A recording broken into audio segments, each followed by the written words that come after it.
I'm Brittany. This is Jow, and welcome to Gaywatch, where we watch gay things.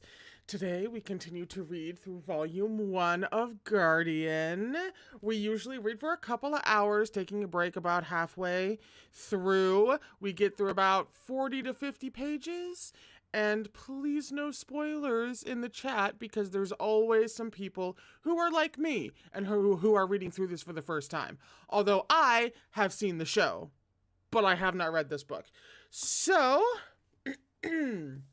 we are on page 181 to start chapter 13, and really to start arc 2, which is called Mountain River All as in AWL. We have been introduced to some things in arc 1. The emissary is certainly dark, brooding, mysterious, deadly, ominous, somewhat menacing of a figure that has been dropped into everything else that is going on, including Zhao promising to ask out Shen at some point. That's been a thing that's already out there. Because Zhao doesn't waste any time. I don't know if you've noticed this. Zhao doesn't drag his feet. Not really. Not where hot people are concerned. He just cuts right to the point, really. No matter what's going on around him, practically. And these are all reasons why I love him. Chapter 13, beginning arc 2.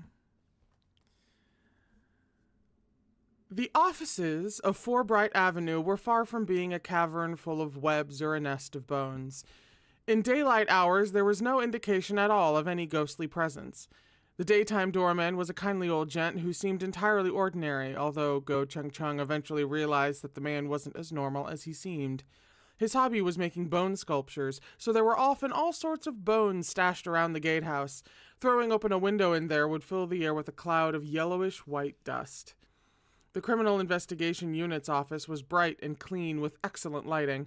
Every employee had their own desk and computer, and the office supplies were well stocked. There were even plants. A part-time janitor came and cleaned every day at 2 p.m. sharp. The office had central air. A small side room was equipped with a fridge and a cupboard. Cat food was stored there, along with yogurt, fruit, and other snacks that staff could help themselves to. Go Chung Chung had initially been mystified by the discovery of a freezer drawer full of the kind of sliced raw meat used for hot pot. Then one day he saw Ju Hong, the office beauty, grab a pack. Once it thawed, she ate it the way other girls ate chips, dipping each slice in blood. The next day she called in sick due to the usual monthly trouble, except in her case it wasn't what one might assume. She's shedding her skin. She came back to work. Sorry, hang on. When she came back to work on the 3rd day, Go Chung Chung gawked at the sight of her massive python tail. While she was in that state, Ju Hong ate raw, bloody meat for several days, after which she was back to walking around on 2 feet and eating like a human again. Oh, interesting. Okay. That was not the cycle that I was thinking it would be. In terms of how you get a snake woman and all that jazz. Ooh, that's cool. There was one more member of the Criminal Investigation Unit besides the gorgeous snake lady, the fake monk, and the black cat. 2 weeks after the Hunger Ghost incident, this last colleague finally returned from a work trip, worn out from his travels. He sat in the corner for a whole afternoon, silently filling out reimbursement forms, and then put his head on his desk and fell asleep until Director Zhao heard he was back and personally sent him home. The nameplate on the man's desk said, Zuja. Shoot, no, sorry. Wow. That did a lot to my brain for absolutely no reason. Shuja. Shuja. Yes, I remember Chu. Why I don't remember Shuja? Who can say? Everyone called him Chuga, but Go Chung Chung didn't have the nerve to strike up a conversation. Shuja. Yes. Looked around the same age as Lin Jing. He was so skinny and his cheeks were hollow, just skin stretched over bone. It gave him a ferocious look. His brows were always furrowed, and it might have just been Go Chung Chung's imagination, but any time that's a lot of H's. Chu Shu Ja. Mm-hmm. Chushuja laid eyes on him. That furrow seemed to deepen. Things were normally quiet at the Special Investigations Department. Once the flurry of activity during Go Cheng Chung's first few days settled, he realized it was a textbook case of a job that was high pay, minimal work, and close to home. In the course of a month, 2 or maybe 3 cases would reach the SID. When a case hit their desk, Zhao Yunlin dispatched 1 or 2 people to check it out, strictly sticking to their mandate of dealing only with supernatural business. More often than not, cases in the mortal realm that looked supernatural in nature turned out to just be humans fooling around, so whoever was sent to take a look would come back and write up a report, and that was that. And when there wasn't a case, everyone sat at their desks and read, browsed online, or chatted, generally just killing time until the workday ended. Go Cheng Chung slowly came to understand how many steps were involved when the SID took on a case. The first step was that preliminary look by the team. Once they'd written a report and submitted it to Zhao Yunlan, he would use it to decide whether or not to take the case. If he felt it fell under the SID's jurisdiction, he prepared a report of his own, affixed the official seal, and sent it up the chain. If the situation was urgent, his superiors gave their approval within a business day. At that point, every office involved was sent an order clarifying each division's rights and responsibilities to ensure that the SID was free to carry out their work. That was usually the point when Zhao Yunlan would finally show up in person and contact the public security departments involved with the case. Is it just me? Or rather, this might be just me, but I really love when supernatural or fantasy elements meets bureaucracy. Specifically modern day bureaucracy. I love that shit. I love the whole, version of heaven that is just one massive hierarchical bureaucracy, paper pushing and all that. I love that shit. So so much about this series was always specifically tailor-made for me, but like this in particular, I love this shit. We have a very regimented, normal, and boring way in which we organize the process by which we save people from supernatural threats. Inject it straight into my veins. The murder of Lu Romei in Dragon City occurred during the Ghost Festival.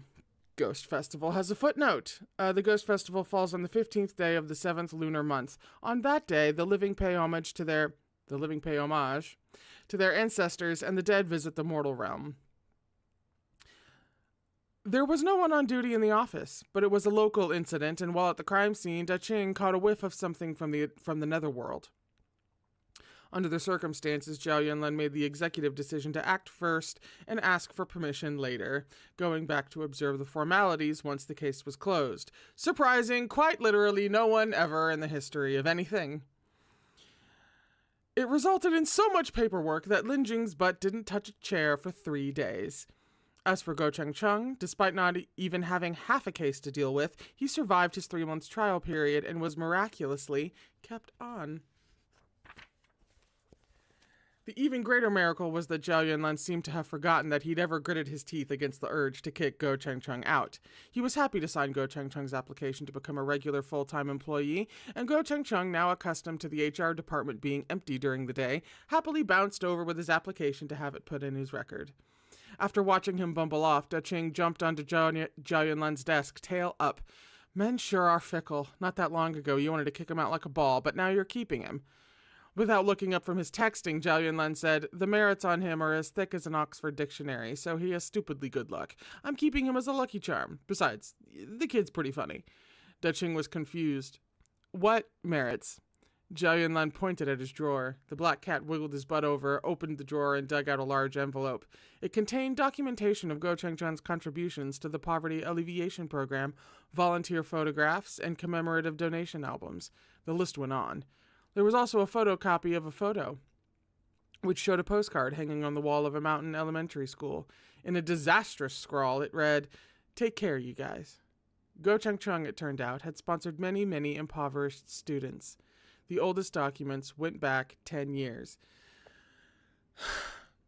That's because he's the best boy, all right? He's the best boy of the series. That is simply facts. Shocked, Daching said, "Go Cheng Chung did all of this?" Thanks to his family situation, he's probably never wanted for anything in his life, but for some reason he's done all of this in secret. Maybe just because he's shy. Even his family and relations don't know. They all think his allowance is enough, so the kid's been tight on money all these years.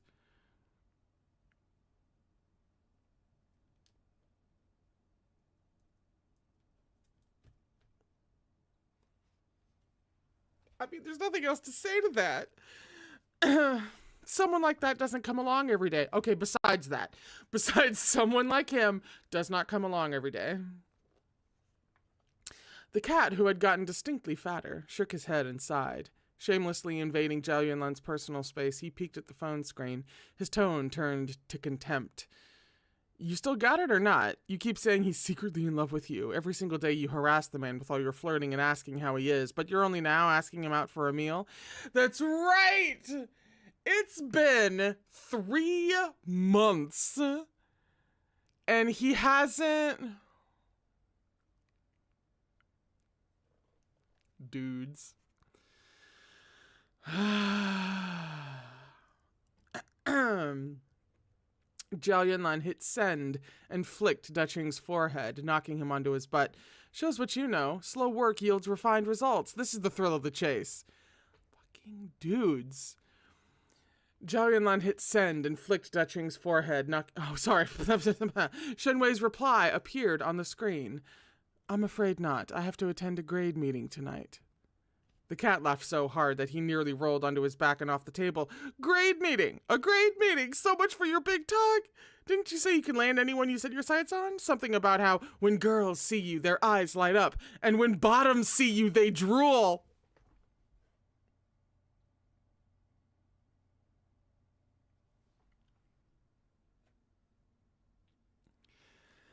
Something... I don't know, man. Something about the definitive...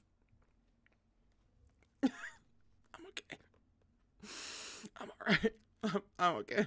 I'm okay. I've been fully fucking clobbered. Alright. Also, I'm still reconciling with the live action C-drama having to fold a lot of this and shove it under a rug, and having seen that first for like 38 episodes or however many there were, and then this is just so the opposite. Like, I already, like, I've experienced that, right? I watched The Untamed first, and then I read Modazushi. But this has much more just blatant from the beginning, like, just running with wild abandon, that kind of thing. And this is just, I need a second. I'm still adjusting in like the best possible way. Look how gently he let you down. Tell me, Zhao Yunlan, does rejection hurt? Zhao Yunlan gnashed his teeth, feeling a sudden craving for cat meat. After the Hunger Ghost incident, Zhao Yunlan made sure to keep in touch with Shen Wei. At first, he'd use the excuse of his job and keeping Shen Wei up to date on Li Qian's case. Then he'd become even more brazen. Even more brazen? Anyway, I'm sorry. Finding any reason to ask Shen Wei out. Whether Shen Wei was actually incredibly busy or just determined to avoid him was impossible to say. But for all the luck Zhao Yunlan was having, he might as well have been trying to meet the Emperor. Anyone else would have taken a step back by now, but Zhao Yunlan wasn't just anyone. He was a first-class narcissist and still had the absolute conviction that Shen Wei felt a tug of attraction for him. Narcissist as the colloquial term, as opposed to capital N diagnosable, I imagine. He was tired of people throwing themselves at him, so Shen Wei's behavior was a turn-on. The more reserved and passive the professor was, the hotter Zhao Yunlan's heart burned. I have a thought about that I can't talk about yet. Not fully. The phone rang. Daching leaned in to listen, eager for gossip. The voice on the other end was unfamiliar and nervous. Hello, Mr. Zhao, right? You said you wanted to buy my grandpa's collection of ancient texts. Was that a serious offer? Zhao Yunlan's eyes lit up. Yes, absolutely. Can we meet? When can we meet? If it's convenient, sooner is better than later. The caller said, then the price, what do you think? I don't see any problem, Zhao Yunlan replied, for all the world as if he were rich. Hurry and name a time, please. The person sounded very excited. Even after agreeing to meet that afternoon, they kept exclaiming things like, you must have a real love of ancient tomes, and I see you value our cultural heritage. Finally, with great reluctance, they hung up. Nice, Dutching said sarcastically. If you can't get him, shower him with gifts. You're the model of a modern, rich, good-for-nothing young master, O guardian. The poor kid selling the books must not realize you're some illiterate youth who loves blockbuster films and wuxia novels. Zhao Yunlan gathered his wallet and car keys, grabbed the scruff of Daching's neck, and threw him out of his office while the cat yowled pitifully. Everyone opposite the office heard the door opening. Chu Shujie looked up from his stocks in time to see someone rush by. Juhong sighed. There he goes, off to screw around again. That evening, Zhao Yunlan successfully caught Shen Wei outside a Dragon City University lecture building. Okay, all right. Everybody shut up. Shen Wei's eyelid twitched at the sight of his car. He lowered his head and quickened his pace, feigning obliviousness as he walked to the parking lot. Zhao Yunlan didn't call out to him, just hummed a little tune while tailing him in his car. Shen Wei kept up the act the whole way, and Zhao Yunlan followed him the whole way in turn. Every student who saw what was going on watched curiously. Shen Wei's skin wasn't thick enough to endure a whole crowd of onlookers. Admitting defeat, he changed course and approached Zhao Yunlan. Officer Zhao, are you looking for me? Zhao Yunlan rolled down his window with a sunny grin. Grabbing a huge wooden box from the passenger seat, he shoved it out the window and into Shen Wei's arms. For you!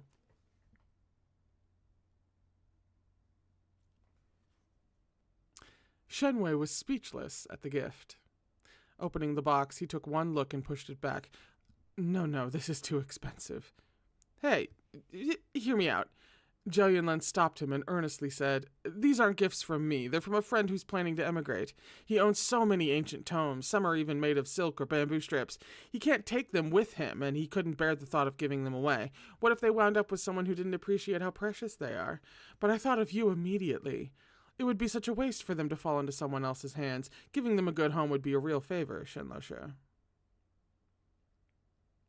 Like the silver-tongued devil he was, he kept a straight face while lying through his teeth. Shen Wei began, but he only managed that one word before Zhao Yunlan cut him off again. What is it? You and I are so close now, but are we even friends if you won't do this little thing for me? Now, I have dinner plans, so I have to go, but I'll see you soon.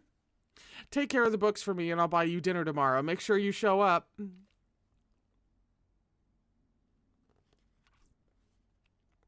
He stepped on the gas and drove off without giving Shen Wei a chance to speak. The plan had worked beautifully. He'd given the gift and scored a date. He even started to whistle. A man with real taste could never be satisfied with common, vulgar beauty, Zhao Yunlan thought. It was the way of things. Anyone who became rich would have to become cultured and get some antiques and paintings. But Shen Wei. Zhao Yunlan contentedly looked at his own reflection in the rearview mirror and turned the name over in his heart. Shen Wei was like a famous, expensive blue and white vase. Even if you couldn't own it forever, it was worth it just to display it at home for a few days and bask in its glory.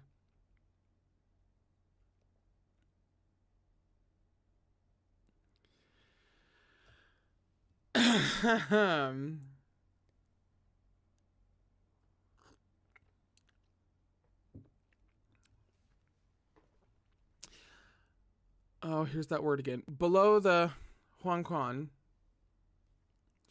in the Netherworld. The soul-executing emissary flew into the Netherworld in a black mist. The ghostly immortals all immediately rushed out to bow in greeting as if welcoming an evil god.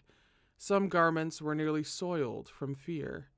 The emissary gave a slight nod, then looked up as the crowd parted. The magistrate, red-robed like a groom, dashed forward with dainty, trembling steps. He stopped 10 meters away, hurriedly wiping his lowered brow.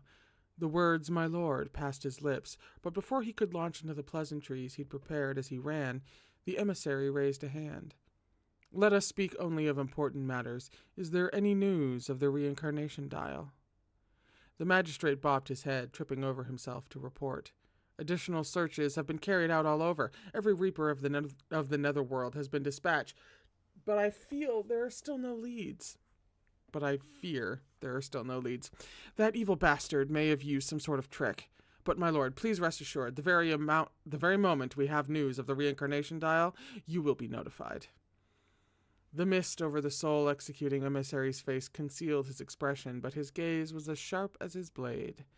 I am certain you all realize this is of utmost importance. The 4 hallowed artifacts hold up the Netherworld and all other worlds alike. I fear the Mountain River All may resurface at any time. Terrified pandemonium broke out before he finished speaking. What? Blurted the magistrate. The 4 hallowed artifacts appearing and the Chaos King of the Gwei. And the Chaos King of the Gwei, which comes... Gwei comes with a footnote. Gwei is a word that usually describes ghosts, but can also encompass other heinous entities. Damn, heinous entities. The 4 hallowed artifacts appearing and the Chaos King of the Gwei escaping are signs that the Great Seal is already weakening, the emissary continued, not acknowledging any of them. We must gather the hallowed artifacts together to reinforce the Great Seal before it shatters completely. Failure to do so will have unimaginable repercussions. The reincarnation dial is already in the Chaos King of the Gwei's hands.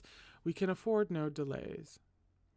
Solemnly, the magistrate said, This lowly one will report to the 10 kings at once. We will work together with the 3 realms and do... Breathe. Whew, brain, getting way too far ahead of my mouth. We will work together with the We will work together with the 3 realms and do all we can to track down the Chaos King of the Gwei and his faction. Having said his piece, the emissary bid them all farewell and turned to leave without another word. The magistrate hesitated, then called out, My lord, are you returning to the mortal realm?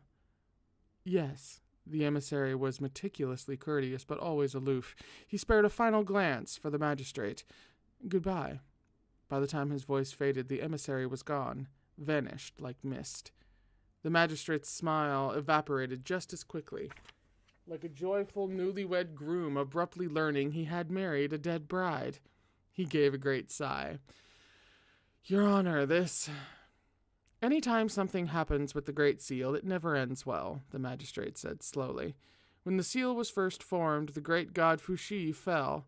The Great Seal loosened twice more after that. Once when Sovereign Nuwa fell, and again when Shen passed away.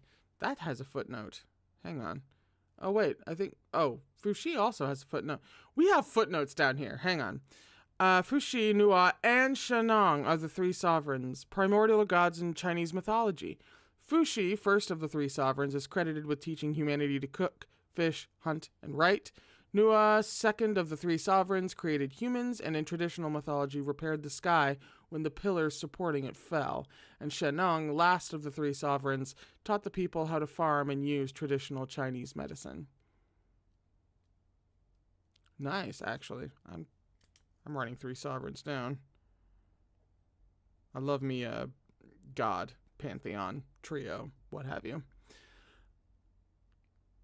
The mountain god of the great wild entered the cycle of reincarnation. Now, at the end of time, the power of the stars grows dim, and the signs of the primordial gods are nowhere to be found. What will we do when the seal loosens this time?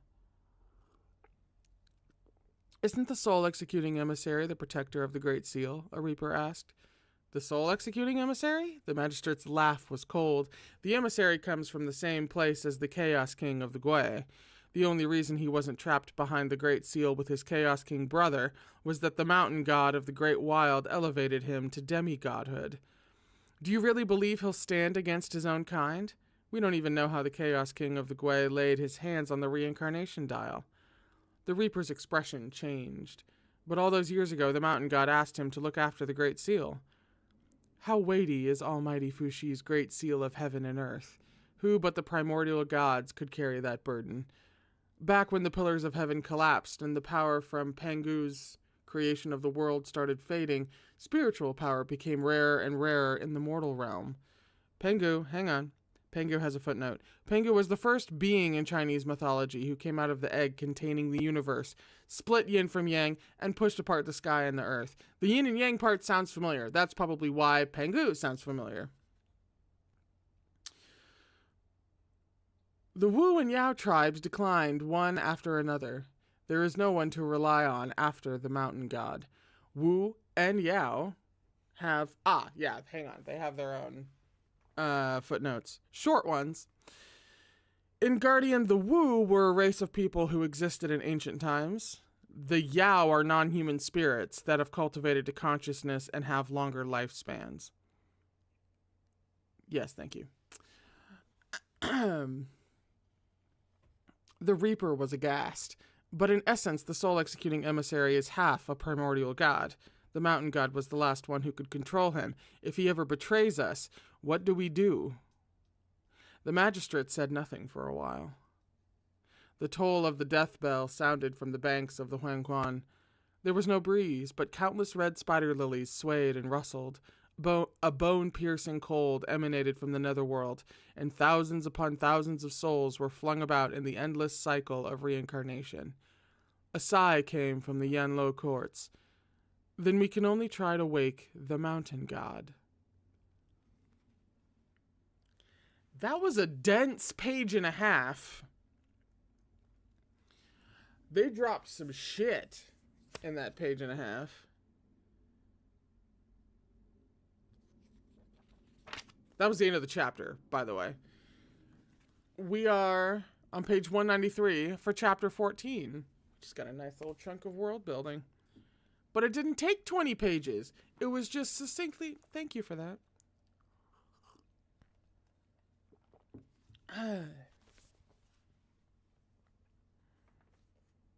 Oh, I did skip a phrase, didn't it? Oh, did I do the thing again? I think I did. I think I skipped a phrase. That's my bad. So many footnotes running around. Of course I would wind up skipping something. Oy. The temperature in Dragon City dropped practically overnight as winter arrived that year. The leaves were still caught between green and yellow when they fell. Zhao Yunlan didn't mind at all. He'd finally managed to get a date with Shen and was riding high as if buoyed by a spring breeze. He'd styled his hair early in the day, and his knee-length coat was crisply ironed.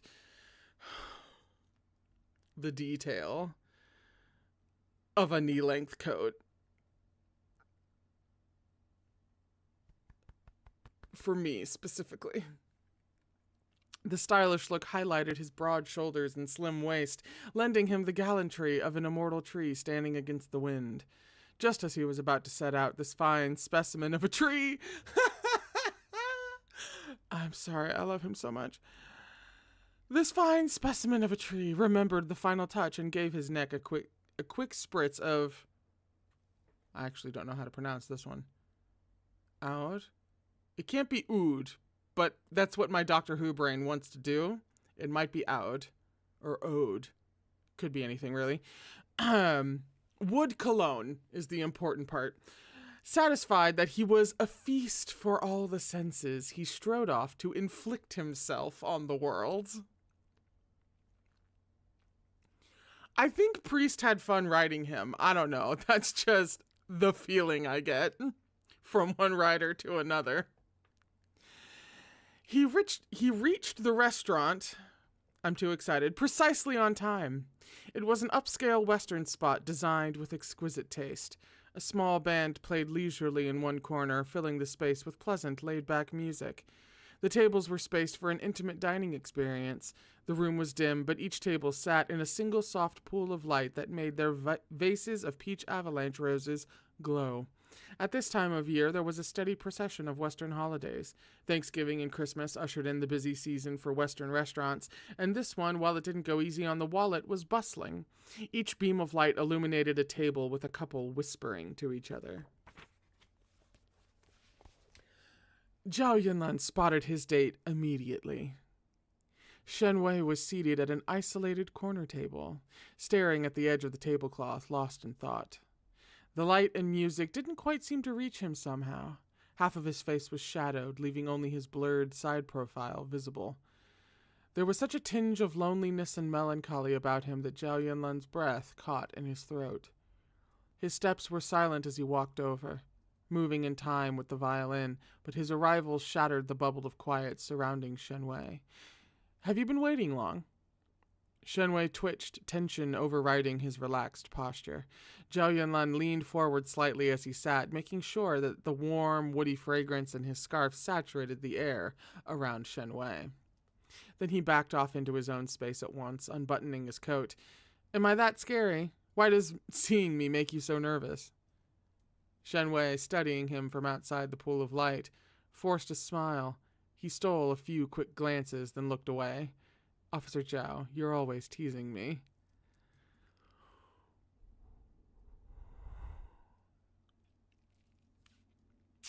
Zhao Yunlan casually accepted the menu from the waiter. "This restaurant has a nice atmosphere, but I don't know if it's to your tastes, Shen Loshe. Are there any foods you don't eat?" Shen Wei touched a corner of the proffered menu, pushing it lower. Zhao Yunlan looked up from perusing the options, arcing an eyebrow. He had very defined features. When his eyes were shadowed by the bridge of his nose and his brow, it gave an impression of tenderness. Tension tightened Shen Wei's cheeks. Seeming to come to a decision, he picked up something from beside him and set it carefully on the table. The box of ancient tomes Zhao Yunlan had given him the day before. Zhao Yunlan was a smart man. Just from that silent opening, he knew what was coming. It was suddenly hard to maintain his cool, confident air. Shen Wei's voice cracked. "I have only the greatest admiration for you, Officer Zhao." He cleared his throat before continuing. "But I may have inadvertently... Perhaps I somehow gave the wrong impression. I'm very sorry." All along, Zhao Yunlan's narcissistic assumption had never wavered. Now he was broadsided by the declaration that it had all been in his head. Shen Wei's glasses must have been antiques. With no anti-glare coating, they reflected enough light that his eyes were effectively hidden. "It's not a big deal," he continued, "but I feel terrible that you spent so much money, Officer Zhao. I thought it best to clear things up as soon as possible." "Oh," Zhao Yunlan thought. "It was all in my head. I misinterpreted his attempts to turn me down." Even in the mini society of elementary school, he'd been clever and perceptive, an expert at dealing with other people. He could pick up on anyone's intentions from a few words, and he'd always been right. It had been years and years since he'd been in such an awkward situation. It felt like having a chunk of ice stuck in his chest, a hard, frozen lump he couldn't swallow or spit out. The notes of wood now smelled like damp rot. In an effort to keep up appearances, he gave a self-deprecating chuckle and put a hand on the box of books. "It wasn't a lot of money, honestly. I really did get them from someone else, and I definitely have nowhere to put them. Please keep them. There's no need to waste something precious." Shen Wei began. Zhao Yunlan raised a hand to stop him. Half joking, he said, "Have you heard that awkwardness and embarrassment are the top two negative human emotions?" Realizing that I just imagined there was something between us combines them, so it's extra hard to swallow, Shen Loshe. "Can you give me some time to digest it? And take pity on me. Taking these home would be even more awkward for me. Maybe you can donate them to the university library. I'll think of it as a contribution to the education system." "I'm sorry," said Shen Wei. "None of that, all right? It just makes me feel worse. We're on the same page now, so everything's fine." There was a subtle transformation in Zhao Yunlan's body language as he leaned back. There was no trace of ambiguous flirtatiousness left. With one casual gesture, he'd become a warm, friendly older brother. "After harassing you for so long, the least I can do is treat you to a meal." Shen Wei opened his mouth, but Zhao Yunlan gestured for him to stop. He snapped his fingers to summon the waiter, leaving no room for argument. "Just go with it." This is how you take rejection, thank you. Which is why he is a colloquial narcissist and not a diagnosable narcissist. Zhao Yunlan was a master at controlling the mood, turning candor on with the flip of a switch. Shen Wei was uneasy at first, but soon they were chatting about the aftermath of Li Qian's case.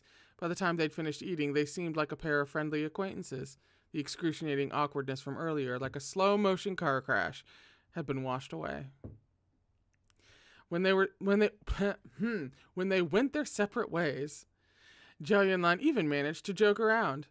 You had a little to drink, so I should take you home, but since you're not letting me pursue you, I'll just remind you to call a chauffeur service to get you and your car home. Speaking as a cop, don't drink and drive, and if you're going to drive, don't drink. They're extra strict about it at the end of the year. Don't make me go looking for you at the station. Zhao Yunlan left with a flourish, maintaining his free-spirited image right to the end. It wasn't until he got in his car that he deflated. Frustrated, he ran his fingers roughly through his gelled hair, then smoked 3 cigarettes in a row. He was genuinely a bit upset. He'd been overconfident about landing Shen Wei, and learning he was wrong felt like a slap in the face. It was also clear to him now that his feelings for Shen Wei were sincere.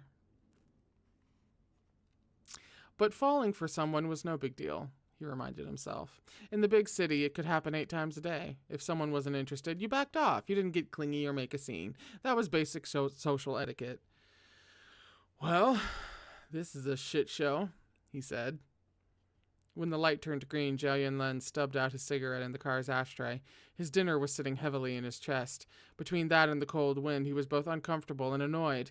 When he was a little slow stepping on the gas, the car behind him honked repeatedly. Its horn sounded like a croaking toad.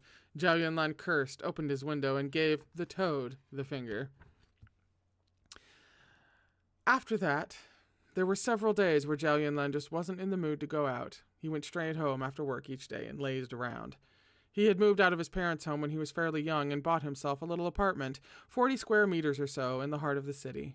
It was a classic bachelor existence. He made himself presentable to face the world, but the apartment was a disaster zone. Everything about his home felt frivolous. When the weekend rolled around and Zhao Yunlan had been AWOL from everything but work for a whole week, his friends came and excavated him. They all drank until his soul left his body. Once he dragged himself home, he was out cold until noon the next day. Then it was Sunday. Having no plans, Zhao Yunlan scrounged up a half a piece of ancient stale bread and cold water and called that breakfast and lunch. Then he got comfy on his beanbag chair, which he shared with 6 or 7 unmatched socks, and gamed online until well past dinner time. Finally, after it was completely dark out, there was a familiar stab of pain in his stomach. He surfaced from the internet and came back to the real world. There were medications he usually kept at home, but he'd run out. He felt too lazy to move, so he just drank some hot water and decided to push through it. Unfortunately, his stomach had other plans.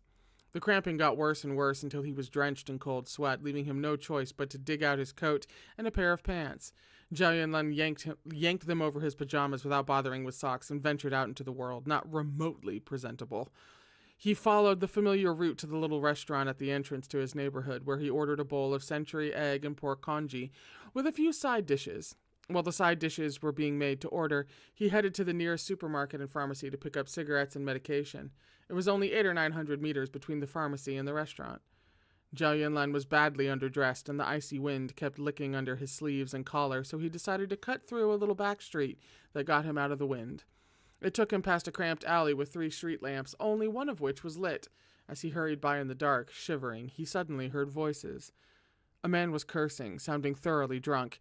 "Get out your money. Move. Don't fucking waste my time." Another voice said, "Don't blame us. Times are hard. With nice clothes like that, you're obviously rich. It's almost Lunar New Year. I'm sure we all want to stay safe, right?" Zhao Yunlan frowned. The new year was approaching. Dragon City had residents of all stripes, both good and bad. Public security clearly wasn't doing so well if he was running right into a mugging. He narrowed his eyes, counting 3 or 4 thugs, all carrying prohibited knives, surrounding a lone man, a familiar lone man, and not one he wanted to see. Shen Wei. What a fucking coincidence. Shen Wei was clearly too good-natured. It was one thing to treat friends as warmly as he did, and quite another to react similarly when attacked. He was a fully grown man, yet he didn't resist at all. He didn't even speak a word of protest, just obediently took out his wallet. The thugs exchanged glances, realizing they had a natural-born victim on their hands. Things immediately escalated. "Your watch, too." Still without saying a word, Shen Wei removed his watch. Zhao Yunlan sighed, unable to stand it anymore. Hands shoved into his pockets, he stalked over. His approach was silent and concealed by darkness. A mugger grabbed Shenwei's watch and shoved him, making him stumble. When his back hit the wall, a red cord peeked out from his collar. "Hey," one thug said, "what's that around his neck?" Another one grabbed Shenwei's collar, ripping it open. A small pendant was exposed between his collarbones. It was thumbnail-sized and made of a material he'd never seen before. Under the dim streetlight, it glowed in a blinding array of colors. "What kind of gem is that?" The thug couldn't tear his eyes from the pendant. He reached out to grab it. This was a step too far for Shen Wei, who had shown childlike obedience so far. Wrapping his hand around the pendant, he said, "I've given you my money and watch. Don't push your luck." His expression suddenly darkened, like a dough figurine coming to life. The thug gripping his collar belatedly realized that the eyes looking back at him were a bottomless black, glowing with a cold light. That gaze inexplicably struck fear into him, and the thug found himself letting go. Seeing that, his companion raised a hand and aimed for Shenwei's head. Experience told him this was the best way to deal with people who wore glasses: an unexpected blow to the head, followed by a kick in the gut after their glasses flew off. This plan was derailed when someone planted a fierce kick on his back before he could even swing at Shenwei. Pain flared in the thug's chest, nearly making him cough up blood. He flailed forward. Shenwei twisted to the side to avoid him, and the thug smacked into the wall like a pancake, limbs askew. Stunned, Shenwei looked up to see Zhao Yunlan only 3 steps away, face pale from the cold. Zhao Yunlan shivered, blowing on his hands to warm them. "You guys sure have a lot of spare time if you're pulling this on such a cold night."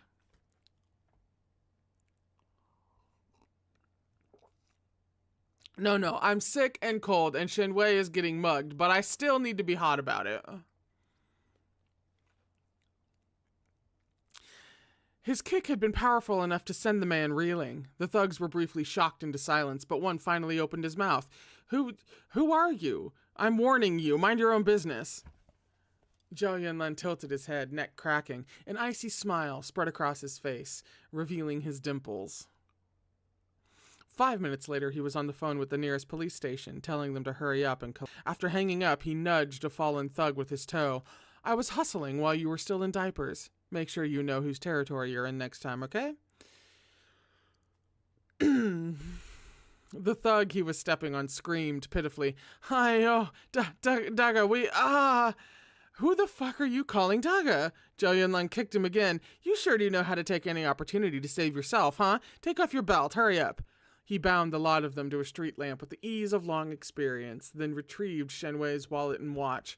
Handing them back, he asked, "Are you okay?"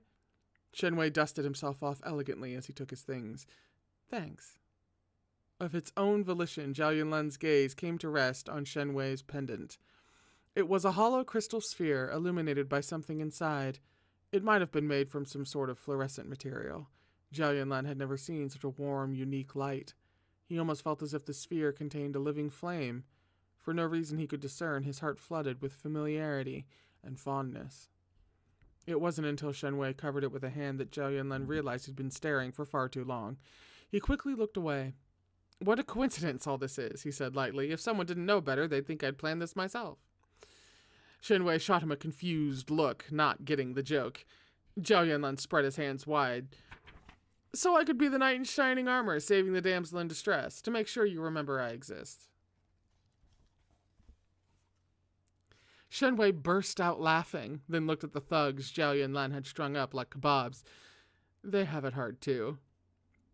If I don't teach them a lesson, they'll think they can go around biting anyone. Don't worry about them. There isn't that much space in lockup, so they won't be in there long. He turned to the thugs. "Don't let me see you guys again. You'll be in trouble if I do. You hear me?" Having put the fear of God into them, Zhao Yunlan turned and let his arm hover near Shenwei's shoulders, politely avoiding contact. "I'll walk you home. Do you live in the area too? How come I've never seen you around before?" Shenwei's eyes shadowed.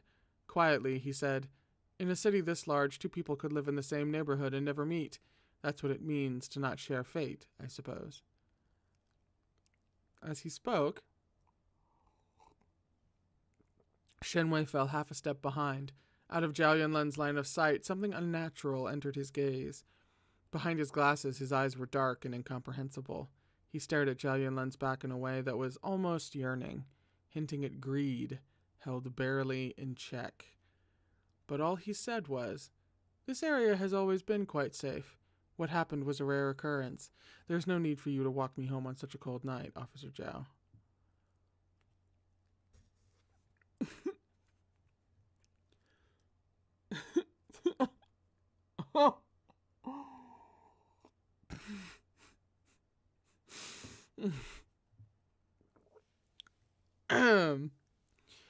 Okay. All right. Sure. You could do that.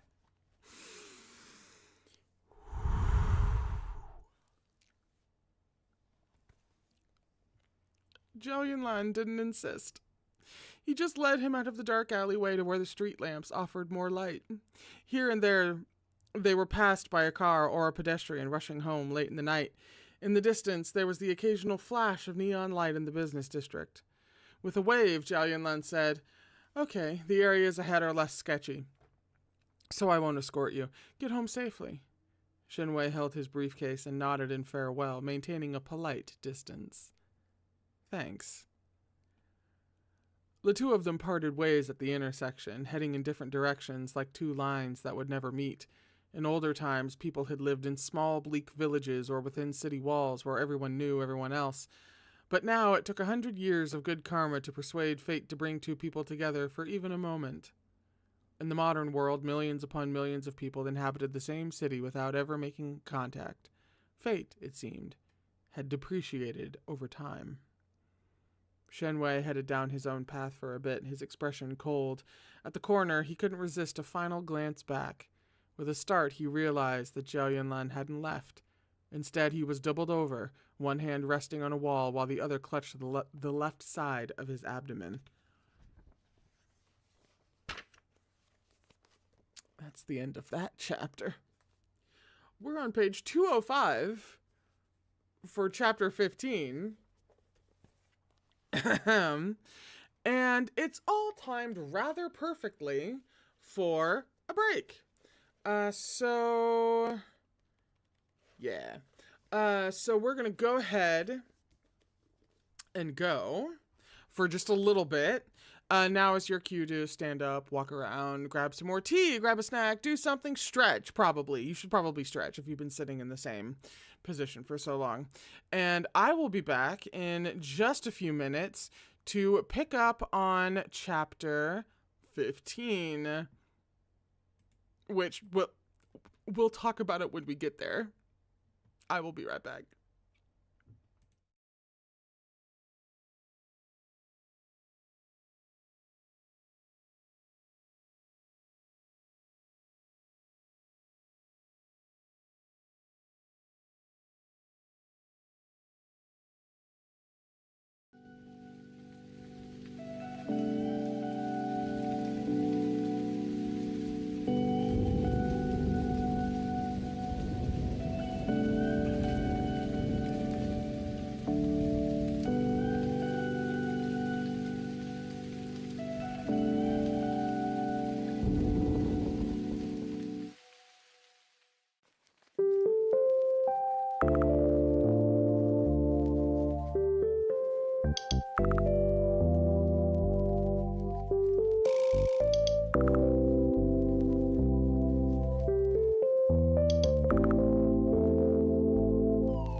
Welcome back.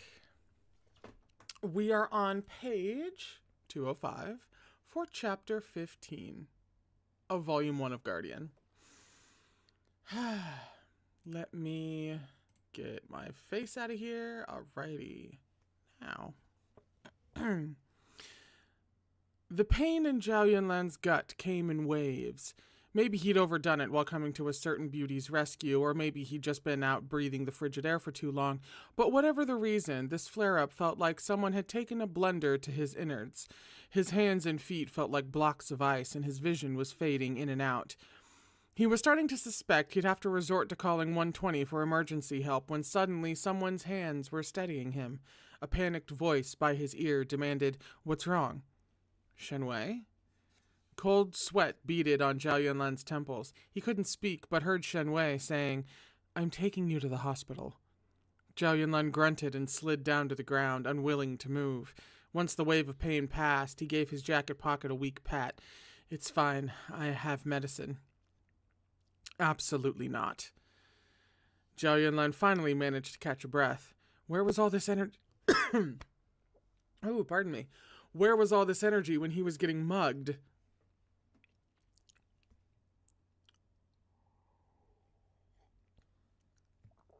Well, we know the answer to that one. "It's a chronic condition," he explained evenly. "It won't kill me, and there's no quick fix. If I go to the hospital, they'll just put me through an endoscopy and a biopsy, and once they're done torturing me, they'll prescribe the same kinds of medication I already have and give a speech about healthier habits. Trust me, I know. I've gotten the royal treatment there plenty of times. Just help me up, thanks." Somebody's not taking care of themselves. He made it back to his feet with Shen Wei's help, wrapped his coat more tightly around himself, and started toward the little restaurant to pick up his food. Shen Wei's brow furrowed. "Where are you going in this condition?" "To get the takeout Zhao Yunlan paused, then finished. "Ordered." How did you know I don't live in this direction?" Shen Wei startled. Under the ghostly white street light, there was so little color in his cheeks that he could have been sculpted from snow. Zhao Yunlan seemed to have realized something. A disbelieving look flashed across his sweat-drenched face. The air between them was suddenly charged. After a solid half-minute, Shen Wei said stiffly, "I didn't think anyone lived in that direction." He said this while pointing directly toward not one, but 3 long-established residential neighborhoods. So many people lived in that direction, in fact, that it was one of the most notorious areas in Dragon City for traffic jams. Zhao Yunlan's response was even stiffer. "I see." "Let me take you home," Shen Wei said. "Call the restaurant and have them pack everything up. I'll pick it up for you later." "Actually," Zhao Yunlan began, but Shen Wei interrupted. "Stop dallying. Aren't you cold?" The walk home was an adventure in awkwardness. Shen Wei was clearly distracted while Zhao Yunlan was ill at ease. Neither of them was feeling talkative. Mercifully, it was only several hundred meters or a couple thousand steps to their destination. Shen Wei took down the restaurant's address and phone number, then told Zhao Yunlan to head upstairs. It wasn't until Shen Wei had almost turned and left that Zhao Yunlan finally called out helpfully, "I live on the 9th floor, by the way." Shen Wei's back went ramrod stiff. Accidentally making it worse, he added, "Apartment 902, first door on the left when you get off the elevator." Shen Wei straight up fled. That's so funny.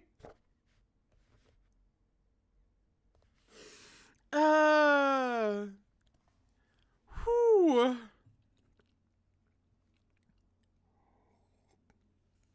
For all Shen Wei's competency, he forgot that, he's not supposed to know literally exactly where Zhao Yunlan lives. That's so funny. These two. Zhao Yunlan watched Shen Wei disappear into the night, then dragged himself to his apartment practically at a crawl. Once inside, he sat on the bench in his entryway. He didn't turn on the lights or pour himself a glass of water. He just lit a cigarette. Its orange glow flickered between his fingers. The very first time they'd met, Shen Wei had avoided his gaze aggressively enough to seem suspicious. Then on the rooftop, Shen Wei had pulled him back up with incredible care. From then on, no matter how hard he'd tried to get close to Shen Wei, he'd been met with avoidance and finally, a face-to-face rejection. Calmer now, Zhao Yunlan mentally reviewed that scene in the restaurant. Had Shen Wei seemed to find it awkward? No, and it seemed much more like the rejection had hurt him. And now it turned out Shen Wei knew where he lived. What does this mean? Zhao Yunlan thought. Did he investigate me at some point? Or stalk me? The what of the situation was unimportant. Zhao Yunlan's address wasn't a national secret. Anyone who wanted to find it out would be able to. But why did Shen Wei do it at all? Had he been so afraid Zhao Yunlan would do something indecent that he'd wanted to find Zhao Yunlan's home base before calling backup to deal with him? Or he was still smoking and rolling the whole situation around in his muddled mind for the 300th time when the doorbell rang. You know, like any detective. He startled, as though someone had struck his heart with a riding crop and made it break into a full gallop that in turn made his temples throb painfully.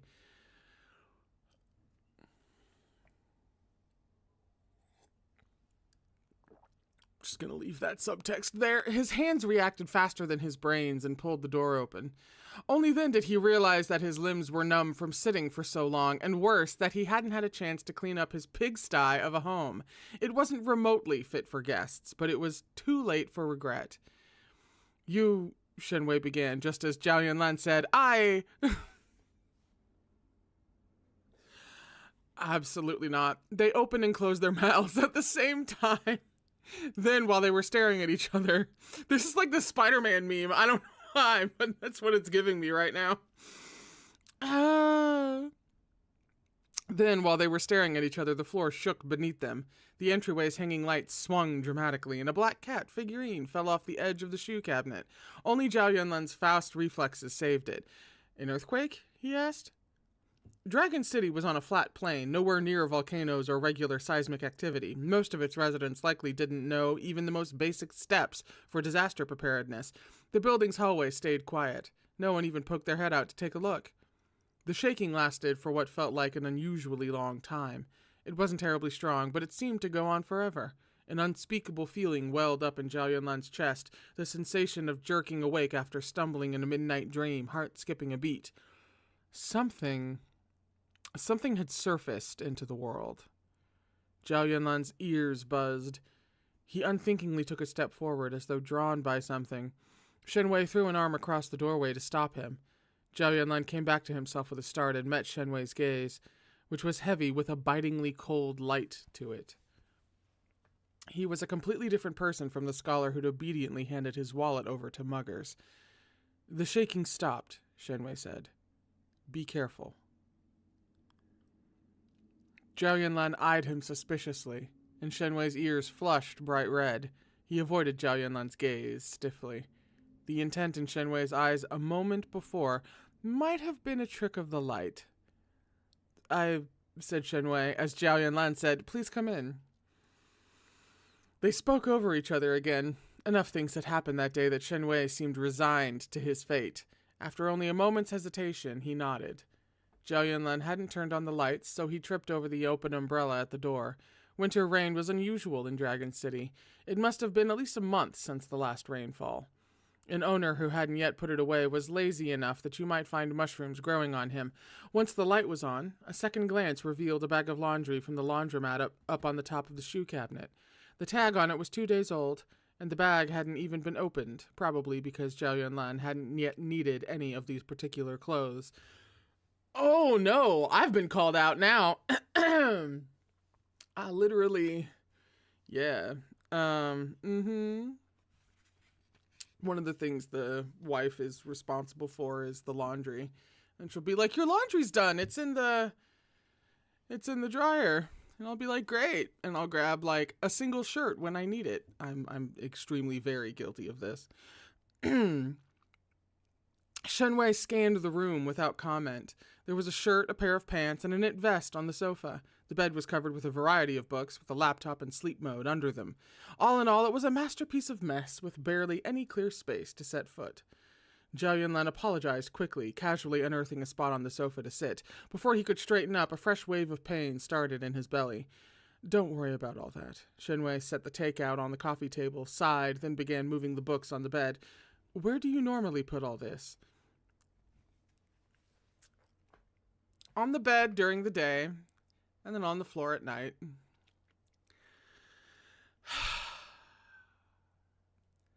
I have to get like my actual like clean laundry, dirty laundry situation like under control. I'm kind of using one bag, one at a time for like both. It's not great, right? And so sometimes there will be a small pile of clean clothes that travels from my bed to my chair and then from my chair to my bed, depending on which one I'm using at the time. Did I really need to be read to filth like this? Why is she calling me out? Holy God in heaven. Okay. Art.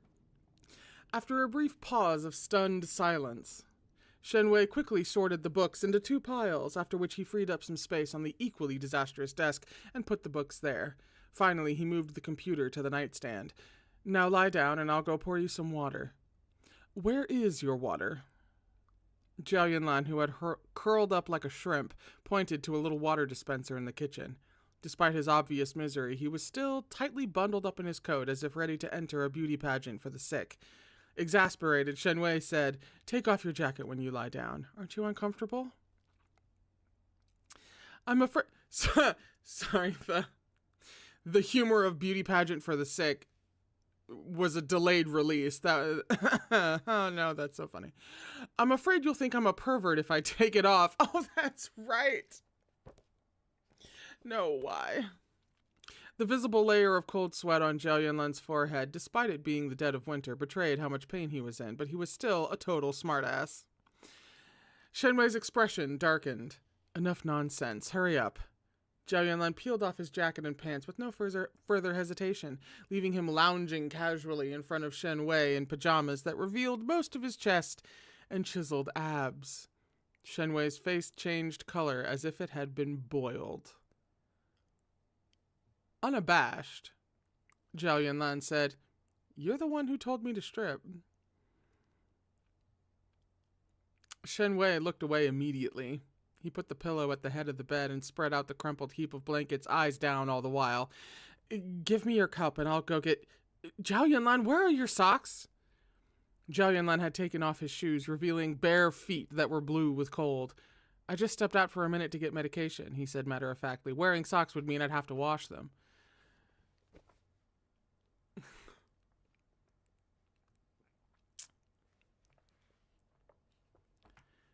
I mean, sure. Do I eat out of pots and pans often? Whenever I'm like, I don't need to create another dish to wash? Yeah, maybe so. What about it? You want to fight? I just knocked my phone off my desk.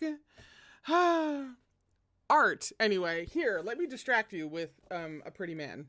Look at this. Look at that. Oh, God, that's right. No. God, it's really true. The myth of bi disasters is truly accurate. Dear God. Oh, wait, hang on. Art back to back. Art back to back. I was not prepared for this. This has never happened. They don't do this. It's always like art every however many pages. It's never art back to back like this. I was deeply unprepared. Okay. Any further explanation was cut off when Shenwei bent down and grabbed hold of Zhao Yunlan's feet. Shenwei's hands were always cold, but they were warm in comparison. Shocked, Zhao Yunlan instinctively tried to pull his feet back, but Shenwei's grip was too firm. Strong fingers began massaging his pressure points. "Stop," Zhao Yunlan yelped. Stop! I haven't washed my feet today." Face serious, Shenwei said, "Your qi and blood are stagnant and you live in complete chaos. That's why you have stomach problems."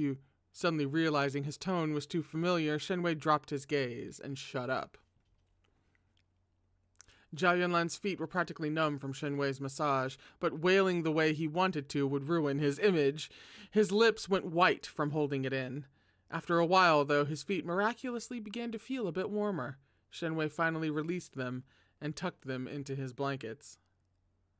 There is, quite literally, art of this.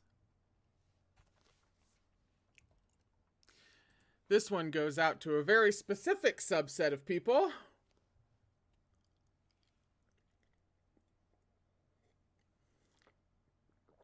Uh-huh. Mm-hmm.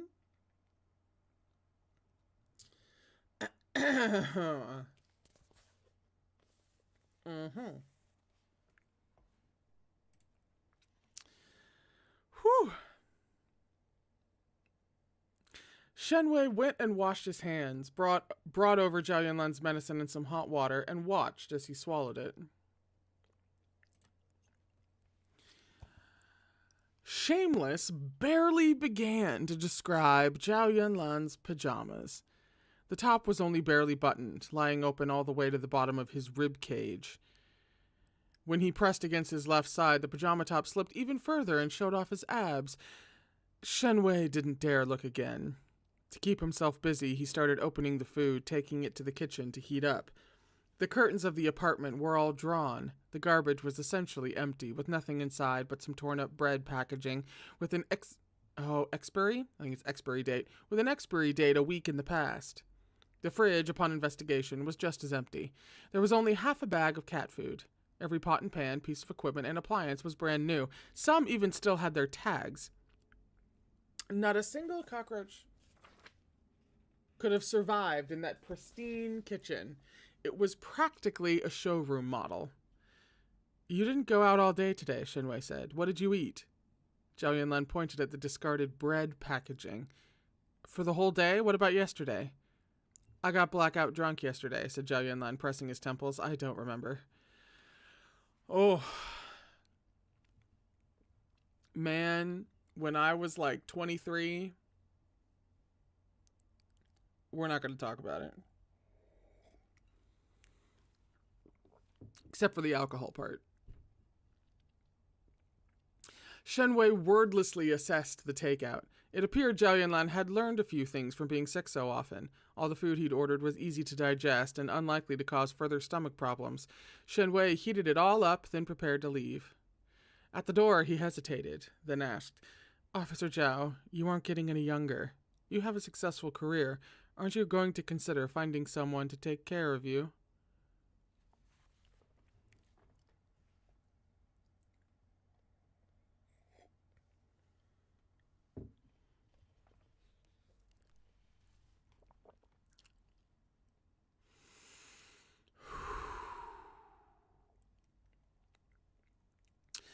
Zhao Yunlan spread his hands. I considered you, but you declined.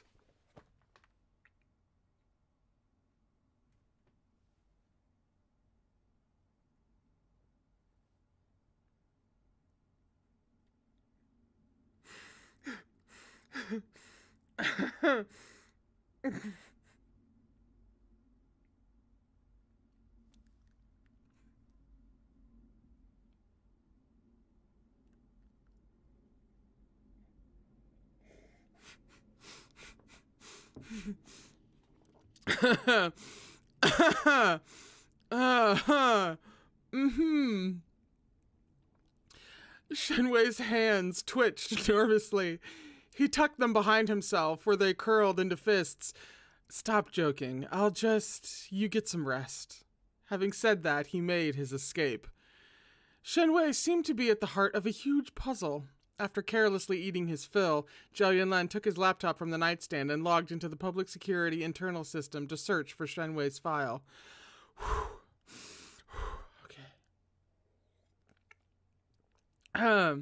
The file turned out to be both thorough and matter-of-fact. Shenwei's entire life was the very picture of young and accomplished.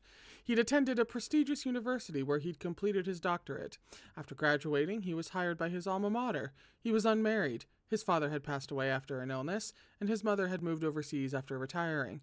There was nothing remotely unusual about him. By the time Zhao Yunlan abandoned his research, it was nearly midnight. The streets were quiet. Most of the neighborhood's lights had gone dark, and there was almost no sound or traffic. The occasional light that reached the windows was blocked by the tightly shut curtains. At the moment when the hour hand and minute hand aligned, a sudden sound came from Zhao Yunlan's clarity. It was followed at once by the noise of a dagong woodblock, signaling deep night. Dagong has a footnote. A traditional method for time telling at night. A night watchman would walk around town with a gong or a woodblock, striking 5 times throughout the night, roughly once every 2.4 hours.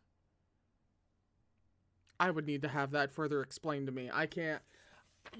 As much as I love to read, there are some instructional things that my brain, I just can't. It's an ADHD thing. I cannot read instructions to actually save my life. I cannot do it. And that's one of those things. I did not understand a single bit of that. Hello. I totally did, didn't I? I did. I almost did. I almost skipped half a page. What is it about footnotes? It grew closer and closer, louder and louder. There came the sound of a man's voice, sometimes closer and sometimes farther away. He dragged out his words as he spoke. Reapers are leading the way. All living souls stay away. Zhao Yunlan's curtains, which hadn't been opened for an entire day, parted of their own accord to reveal frost-covered glass. Faint white light radiated through the gap, waiting quietly outside. Zhao Yunlan tugged the wide-open collar of his pajamas closed and threw on a jacket. Come in. As soon as he spoke, the window latch opened with a click. Piercing cold wind rushed in, blanketing Zhao Yunlan's exposed skin with goosebumps.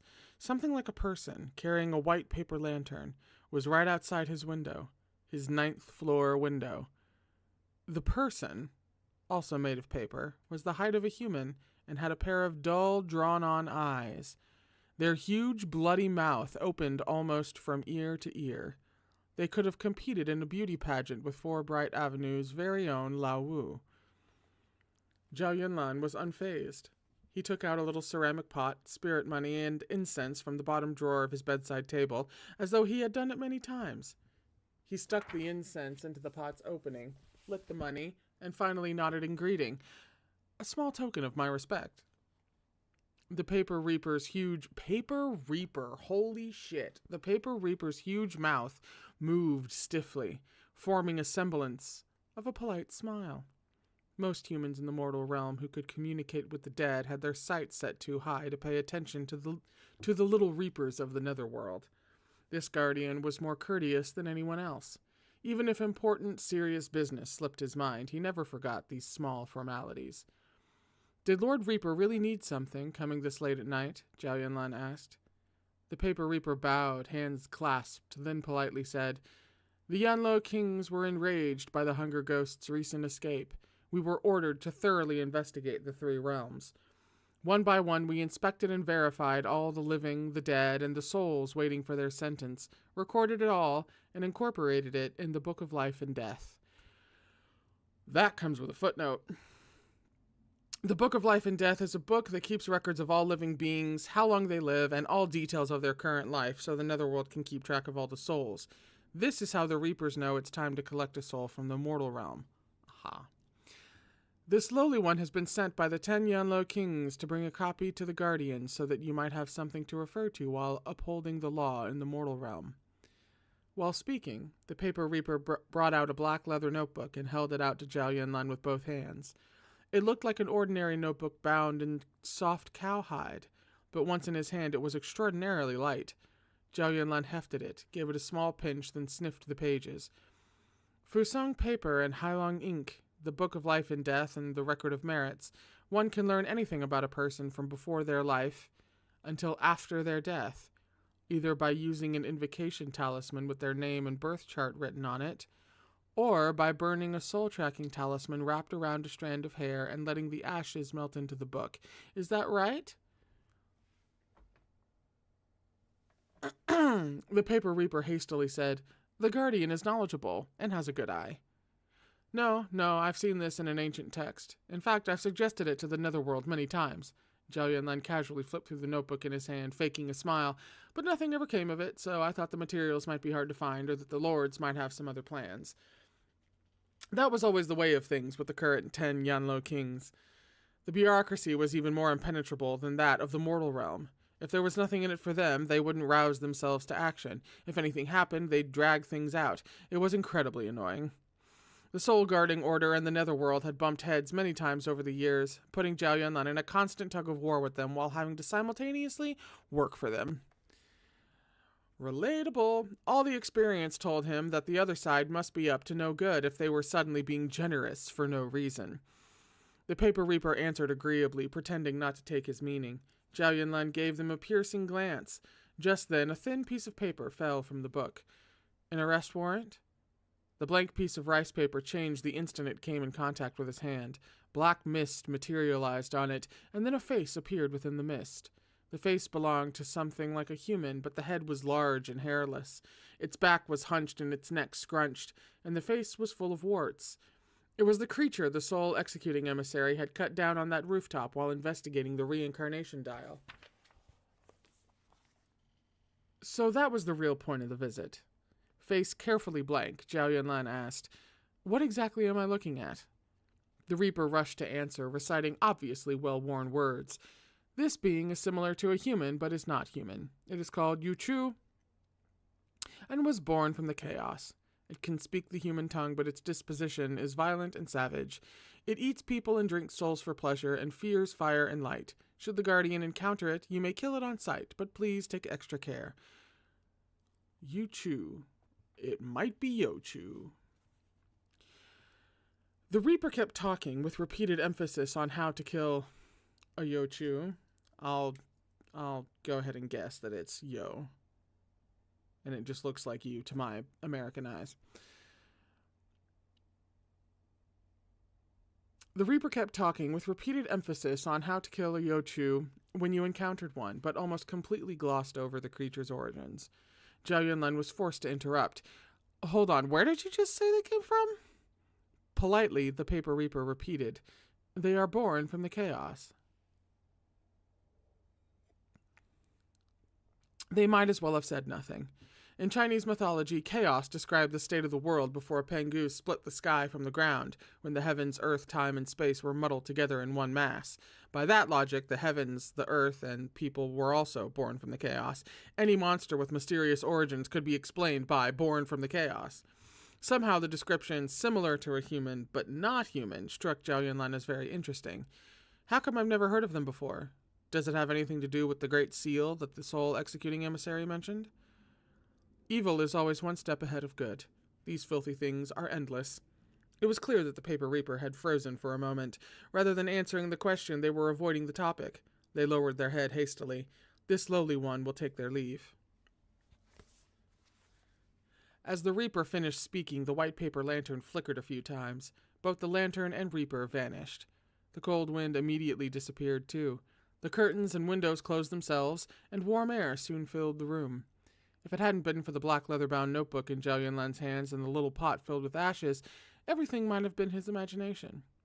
The Soul Executing Emissary, the 4 hallowed artifacts, Yo Chu, the Netherworld's evasiveness. Zhao Yunlan lay face up on his bed. By now his blankets were no longer warm, and he was once again covered in goosebumps. He found he couldn't fall asleep. As the night deepened, so did his thoughts. Between the encounter with the Paper Reaper and his physical discomfort, he tossed and turned all night and didn't sleep a wink. So when the doorbell rang bright and early at 7 o'clock, Zhao Yunlan felt like his eyelids had been completely glued together. He crawled out of bed, so heavy-handed that it threw him off balance. His vision was dim, so he sat back down on the bed with great difficulty. His joints cracked and ached all over. By the time he'd slowly made his way to the door, Zhao Yunlan had mentally skinned and slaughtered whoever was on the other side. Not to put too fine a point on it, but he was something of a mad dog.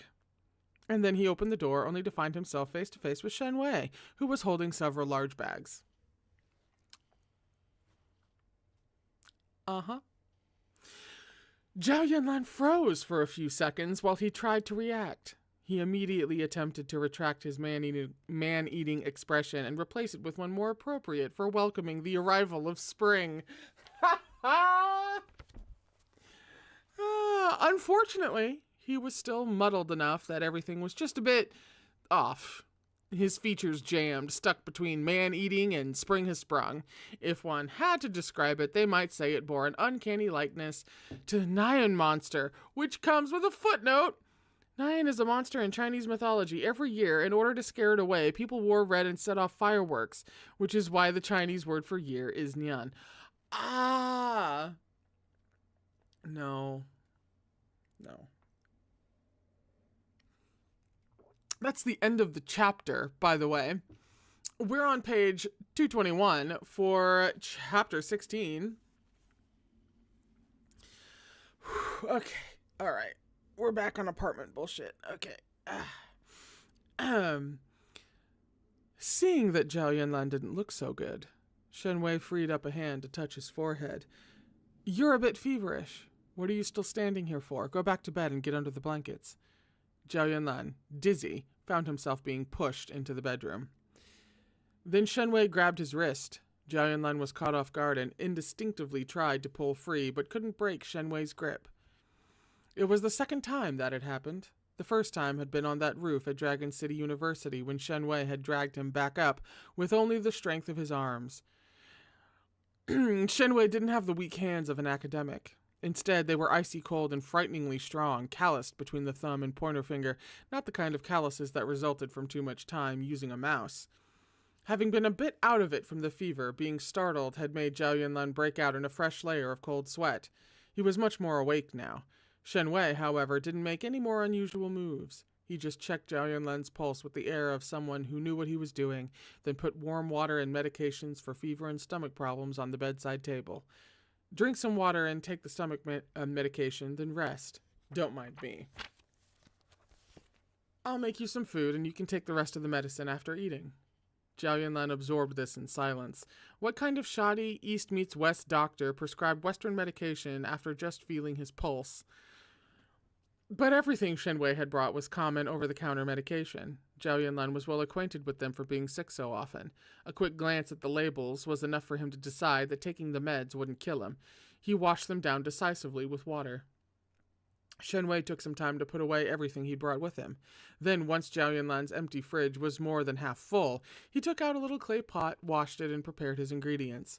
Once he'd mixed it all together and brought it to a boil, he lowered the heat so the food could simmer. Finally, he washed his hands and warmed them on the radiator. Looking across the apartment, he saw Zhao Yunlan leaning against the headboard, eyes closed. Shen Wei unconsciously held his breath, drinking him in from a distance. Zhao Yunlan's lips were a little dry, possibly because he was unwell and had slept poorly. Some of his hair was stuck to the pillow while some fell around his temples. It was softer than Shen Wei had imagined, giving Zhao Yunlan a tender air. Shen Wei's gaze slowly traced over the corners of his eyes and the lines of his brows, entranced.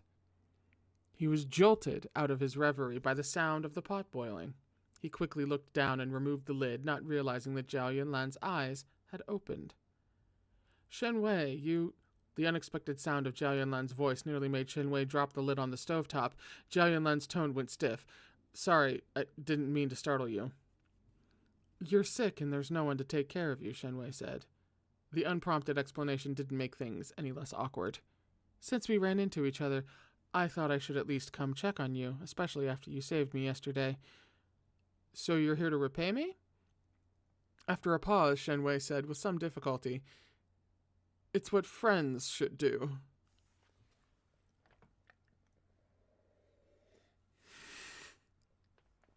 I don't know, man, if you really have to struggle to get out the word friends, he might notice. Zhao Yunlan let himself thoroughly savor those 5 words. Whatever he tasted on them made him chuckle for some reason, leaving Shen Wei too nervous to do anything other than watch the pot on the stove. These two are so funny. They're so funny. It wasn't until Zhao Yunlan had been quiet for a while that Shen Wei finally mustered up the courage to take another look. Zhao Yunlan, it turned out, had fallen asleep, perhaps because he was sick and exhausted and possibly with an extra nudge from the medication. Shen Wei exhaled silently and went to the bedside. Zhao Yunlan's head was slightly tilted, and the shadows cast by his lashes gave the impression of even deeper sleep. Shen Wei reached out and caressed his face, then carefully eased him down to lie flat on the bed. There was something like piety in Shen Wei's gaze now. He clasped his hands tightly as if to preserve the trace of Zhao Yunlan's body heat on his palms. After a while, he smiled self-deprecatingly, then bent down and picked up a coat Zhao Yunlan had tossed aside. That was when he saw an unusual ceramic pot on the floor. There was a layer of brown ash lining the bottom of it. Shen Wei pinched a bit of the ash and rubbed it between his fingers. The ash that fell from his skin turned white, as if the spirit of the wood had been sucked away. Did we have to get distracted by ash right now? A reaper? Shen Wei adjusted his glasses, looking at the tightly drawn curtains. Zhao Yunlan hadn't expected to fall asleep, but a deep slumber crept over him. When his eyes finally reopened, sunlight was already piercing his curtains. He was sweaty all over, and the blanket pressed stickily against him. It wasn't at all comfortable. He even felt a little dizzy. Eventually his nose registered the unfamiliar scent of food. He looked up and saw Shen Wei sitting nearby on the sofa, quietly leafing through an old book of supernatural folk tales. Fully absorbed in the book, Shen Wei was lovelier than words could describe. His face was like a painting given life.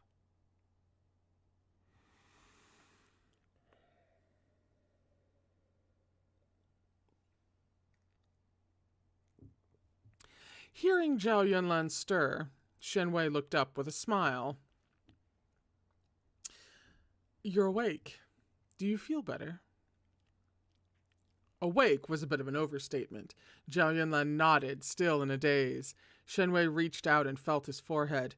Your fever's gone. Does your stomach still hurt? As he shook his head, Zhao Yunlan noticed that all the clothes he'd left scattered about were now folded and in a neat pile on the bedside table.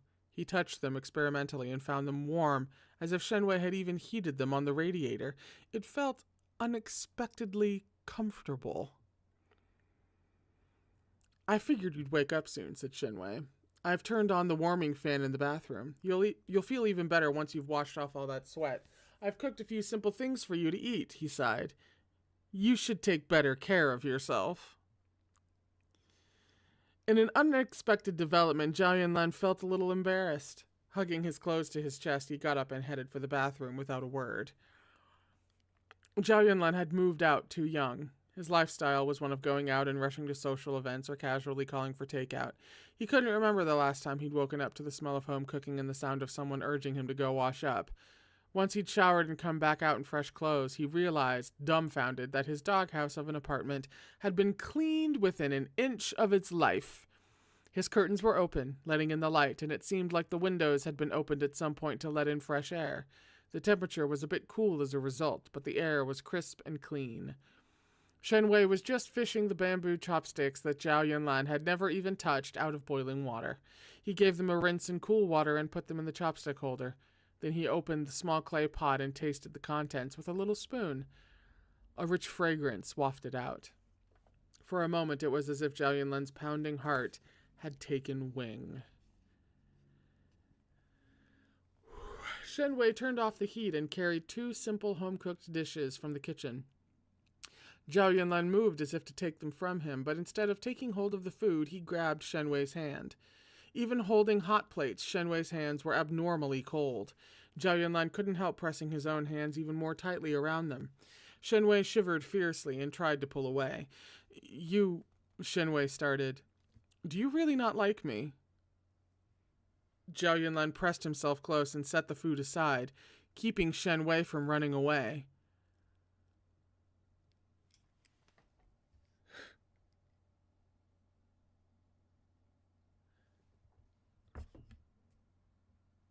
I fully went offline. Hang on. hang on. Hang on. We're rewinding. Hang on. Fucking calm down.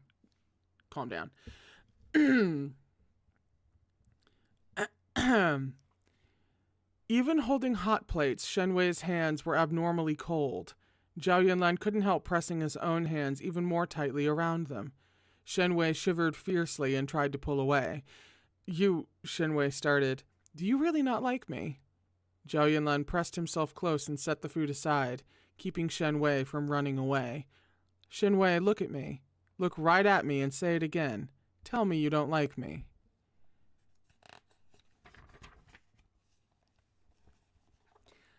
When Shen Wei abruptly looked up, the usual gentleness in his eyes was gone. Backed into a corner, he spoke almost harshly. A man's role is to marry a wife and have children. You're still so young. You shouldn't go against the natural order of things in human nature. It's absurd. Zhao Yunlan was floored by this serious accusation. Why are we suddenly escalating to the natural order of things in human nature? Shen Wei pulled his hand free. How will you explain to your parents one day that you're always getting tangled up with men?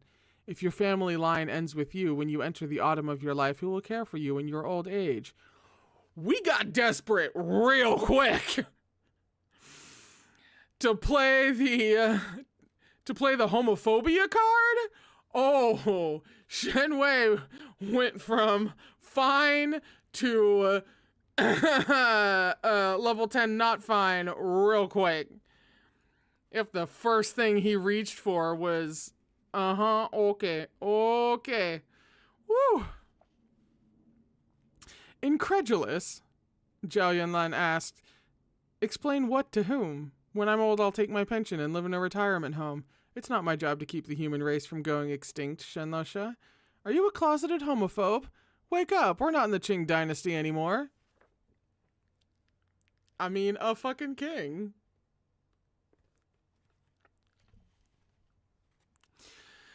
Shen Wei only stared back at him. Zhao Yunlan studied him, unable to believe that someone so beautiful, such a joy for the eyes and mind alike, was such a pedantic old scholar at heart. Just because someone's straight doesn't mean they'll find a suitable partner. Getting married doesn't guarantee being able to have a child. Having a kid doesn't mean they'll make it to adulthood, and if they do, you have no way of knowing what they'll be like when they grow up. Where's the sense in taking such a huge gamble, investing in such a high-risk product just so it can bring honor upon your family and take care of you in your old age? You're better off buying a lottery ticket.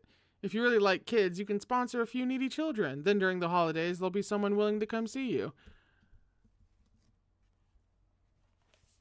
Shen Wei had nothing to say to this preposterous reasoning. His expression was wooden. We're all human, Zhao Yunlan continued. When we're in pain, we have to think carefully to keep from repeating the same mistakes. But when we're happy, we need to think less, not risk ruining our joy by overthinking things. Imagine if the world was ending and everyone became zombies. Imagine how you'd feel as you closed your eyes for the last time and realized you'd never let yourself have what you really wanted. How much would that suck?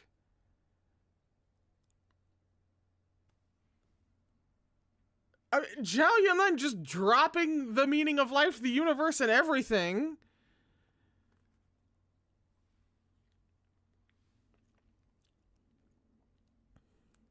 Very low, Shen Wei said, there aren't that many times where a person can freely give in to their desires. Exactly, Zhao Yunlan spread his hands. Other people will deny you things. Are you going to deny yourself things too? What's the point in living then? Why not just die and get it over with? I'm sorry, I think you just fundamentally changed my life.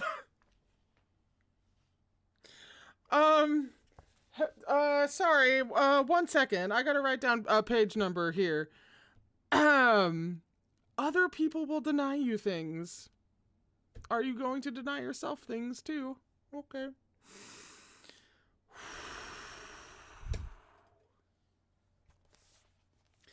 Don't speak nonsense. Confident now, Zhao Yunlan said, so you do like me. Shen Wei turned to leave and Zhao Yunlan wasn't able to keep a grip on him. Shen Wei, what's the point in running? Sure, you can run from what I'm saying, but can you run away? Oh, can you run away from your heart? I have Chapel Roan's latest song flying around in my head right now.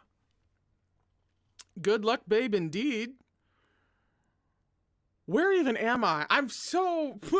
His words chased Shen Wei like wild beasts. If he could have, Shen Wei would have thrown a smoke bomb and flung himself to the ground. As soon as Shen Wei was gone, Zhao Yunlan moved to the window to wait. About 3 minutes later, he saw Shen Wei hurry out of the building. Not afraid of the cold, Zhao Yunlan pushed open the window and leaned halfway out. He was suddenly certain that Shen Wei would turn back to look at him. No sooner did he have that thought than Shen Wei glanced up at his window, caught red-handed. Zhao Yunlan shaped his hands into a heart and aimed it toward the man below. Hundreds of flowers, hundreds of flowers of the heart in full bloom erupted from the corners of his pale lips. They rained down on Shen Wei, battering him. Zhao Yunlan stayed there until Shen Wei was out of sight. Then he appreciatively ate his steaming hot food, comforted in heart and stomach. We have plenty of time, he thought confidently. You can't run.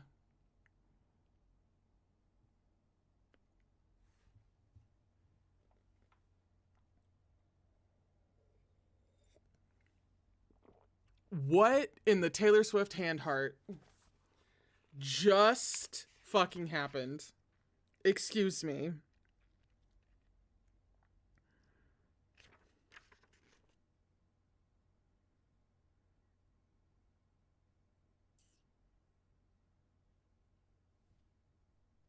I can't.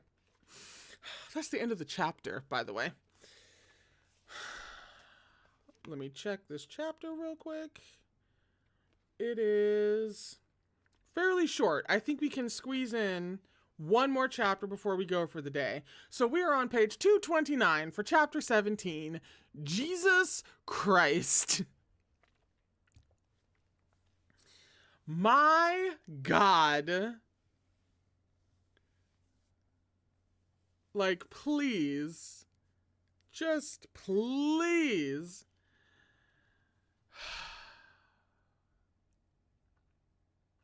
On Monday morning, the smell of breakfast filled the office.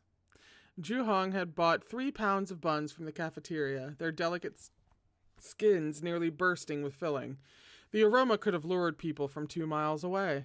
Everyone had missed breakfast after waking up late. Everyone who had missed breakfast after waking up late followed their noses over, even the elusive Director Zhao. Shen Wei urging him to stop smoking, drinking, and eating greasy food was a distant memory. Zhao Yunlan scarfed down a bun in 2 bites, then rapped Go Cheng Chung on the head with an oily paw.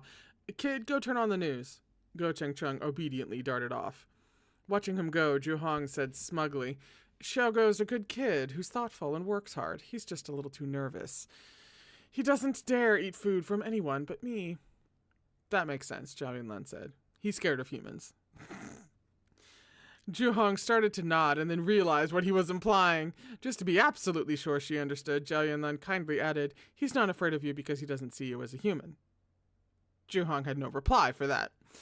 Just then, she saw Daching climb stealthily up onto the desk. Daching watched carefully, and at the very moment Zhao Yunlan was about to gobble up another one, he delivered one speedy, perfectly aimed smack, sending the filling flying out of Zhao Yunlan's bun. Daching caught the filling in midair, then flipped backward 360 degrees and landed on the floor. The entire sequence of movements was as smooth and natural as passing clouds and flowing water. You could almost forget his massive bulk. Then Daching strolled off, butt swaying and tail upright. Zhao Yunlan was left gaping and holding the empty bun skin dripping with oil. Damn cat. You deserved that, Zhu Hong said. The TV morning news was talking about the earthquake that had happened Saturday evening. The office quieted. The earthquake's epicenter had been in a sparsely populated mountain region. Not much had been affected. As of yet, there was no reported property damage or loss of lives. Stuffing the bun skin into his mouth, Zhao Yunlan casually said, The earthquake 2 days ago, right? The city sure shook. It must have been at least a level 4.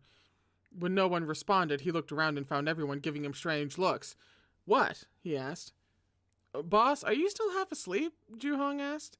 The epicenter was in the northwest, and it was a level 5. It was way too far from Dragon City for you to have felt anything. Zhao Yunlan paid closer attention to the news report and realized she was right.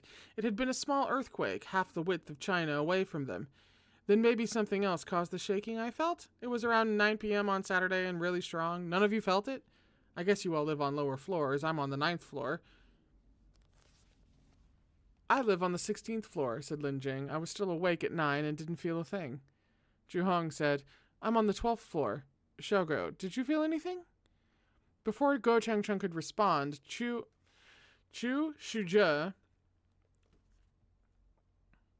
glanced up. Wang Zheng? He said, surprised. Why are you out during the day? Juhong jumped up. Close the curtains! She can't come in contact with sunlight! Go Changchun and Lin Jing rushed to draw the curtains, tripping over each other.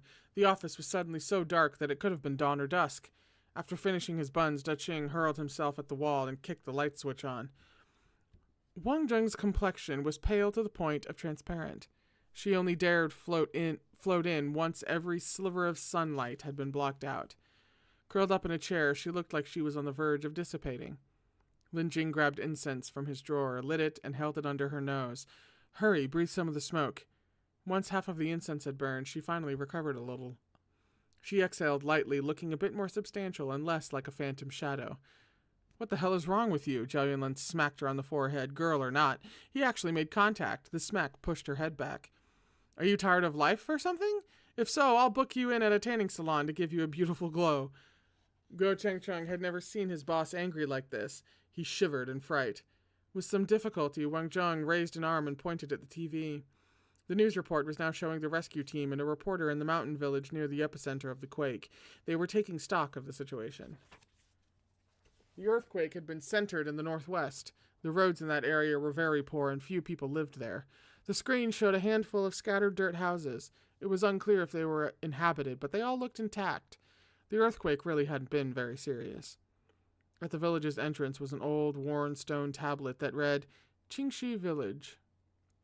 There was a certain mistiness to Wang Zheng's gaze that always made her seem a little out of it, as if she couldn't focus very well. Through that mist, her eyes were fixed on that stone tablet. It wasn't until the camera panned away that she whispered, That's where her home is? Go Changchun thought. That's where my bones are buried. Her declaration sent a small, chilly breeze through the office. Director Zhao, I want to ask for some time off, she continued in her unique, wispy voice. I want to be laid to rest. Zhao Yunlin's brow creased. He took out a cigarette. You... Wang Zheng leaned back. Flatly, she said, Keep your secondhand smoke away from me. You're a ghost. What does it matter to you? Ghosts can still smell cigarette smoke. At this rate, sooner or later, you'll become a human mosquito coil. Zhao Yunlin stuffed his lighter back into his pocket unhappily.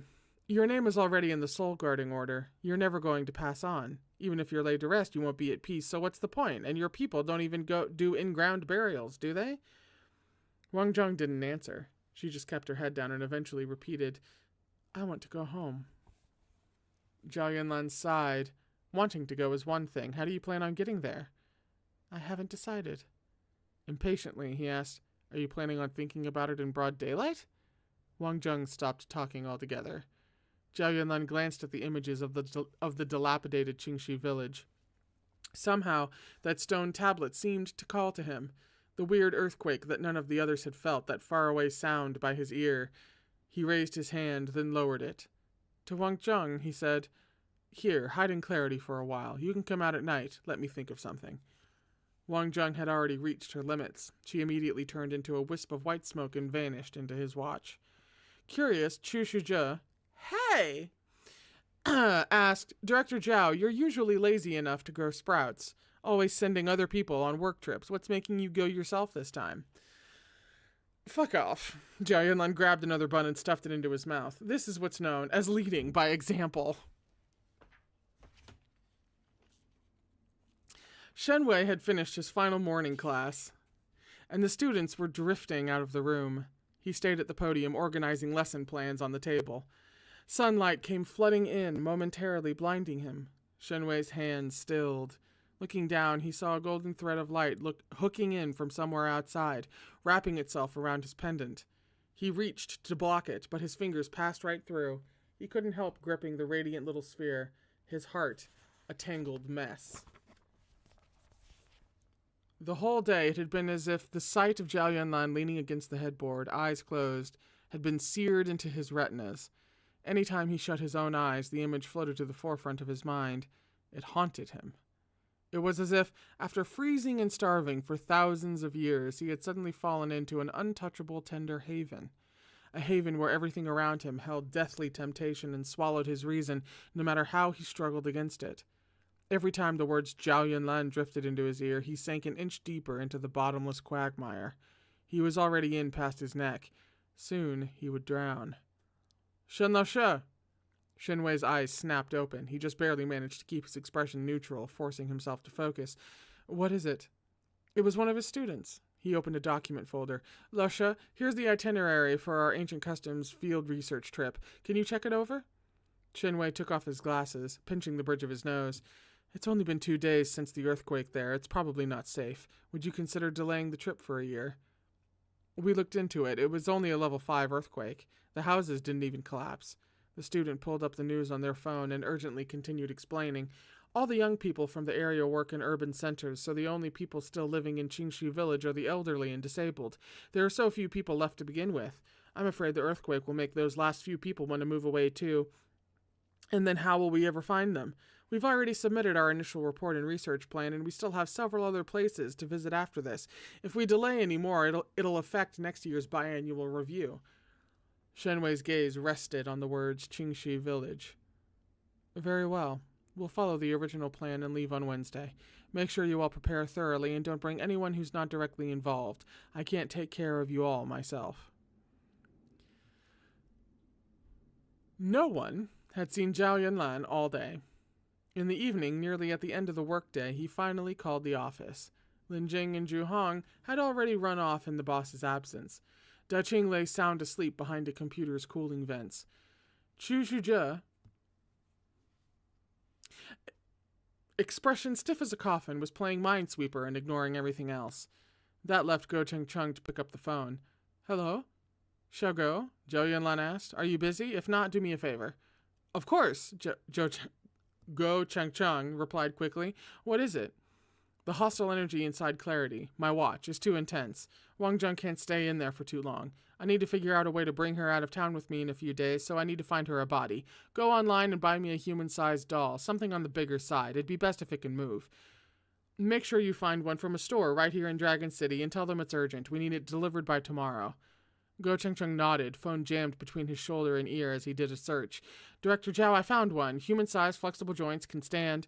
Things seemed busy on Zhao Yunlan's end. Clearly in a hurry, he interrupted. Okay, sounds great. Buy it. Tell them it's a rush order. Go Cheng Chung made an affirmative order and was about to click buy when his eyes fell on the shop name. It was a sex toy store.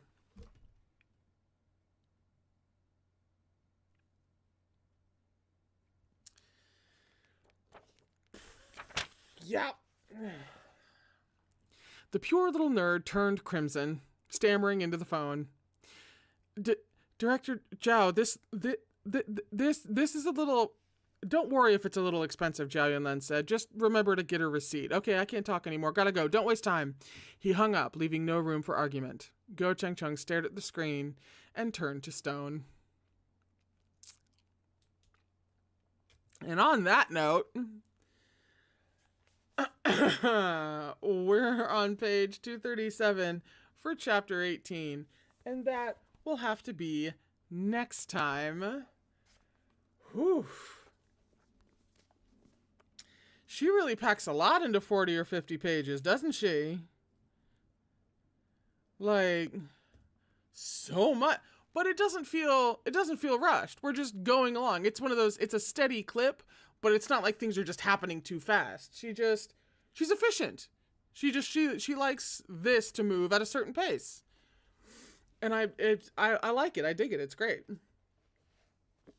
So, we are on chapter 18 for next week. Actually, hang on. Let me do page math real quick. 236, 237. We wouldn't have to push that hard in order to finish this volume next week. So actually, we should be finishing this volume next week. We're reading all 3 volumes in one go. We're reading the whole thing without any breaks, without any blah, blah, blah. We're just going straight through. But still, just for a general timeline, in case anyone's curious or wants to read ahead and all that jazz, then we should be finishing volume 1 next week. It should take both Tuesday and Thursday sessions to finish. But we should be able to do it. And then the week after, we'll move right along to volume 2 for whatever that means to anyone out there. Whew. All right, then. It's Thursday. I hope you've had a good week. I hope you have an even better weekend. Was there anything else that I needed to say? I don't think there was. Other than, Tuesdays, Thursdays, 3 p.m. Eastern Standard Time. That's when I read really gay things live and out loud and react to them and such. I still really need a name for something that's reading but also reaction, because reading, reaction, too many syllables. But I will see you guys next week for finishing Volume 1 of Guardian. I'm having a real damn blast. And I hope you're having a real damn blast too. Please, if you enjoyed this chat, if you enjoyed this stream, leave the stream a like, maybe comment down below, help out with the engagement. I am but a small channel. And I will see you guys next week for more. Alrighty, please take care of yourselves. And I will see you next Tuesday.